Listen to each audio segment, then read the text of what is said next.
Philosophers, dramatists, theologians have grappled with this question for centuries. What makes people go wrong? Interestingly, I asked this question when I was a little kid. When I was a kid growing up in the South Bronx, inner city ghetto in New York, I was surrounded by evil, as all kids are who grow up in a city. And I had friends who were really good kids who lived out the Dr. Jekyll, Mr. Hyde scenario of Robert Louis Stevenson. That is, they took drugs, got in trouble, went to jail, some got killed, and some did it without drug assistance.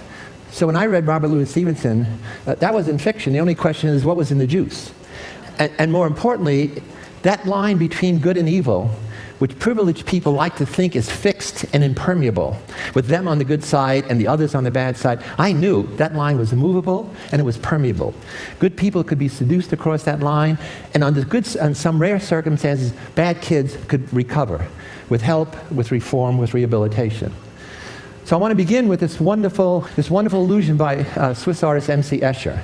If you look at it and focus on the white, what you see is a world full of angels. But let's look more deeply. And as we do, what appears is the demons, the devils in the world. And that tells us several things. One, the world will always be filled with good and evil, because good and evil is the yin and yang of the human condition. It tells me something else, if you remember.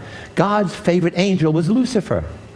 Apparently, Lucifer means the light. It also means the morning star in some scripture. And apparently he disobeyed God, and that's the ultimate disobedience to authority. And when he did, Michael the archangel was sent to kick him out of heaven along with the other fallen angels. And so Lucifer descends into hell, becomes Satan, becomes the devil. The force of evil in the universe begins. Paradoxically, it was God who created hell as a place to store evil. He didn't do a good job of keeping it there, though. So this arc of the cosmic transformation of God's favorite angel into the devil, for me, sets the context for understanding human beings who are transformed from good, ordinary people into perpetrators of evil. So the Lucifer effect, although it focuses on the negatives that people can become, not the negatives that people are, leads me to a psychological definition. Evil is the exercise of power, and that's the key. It's about power.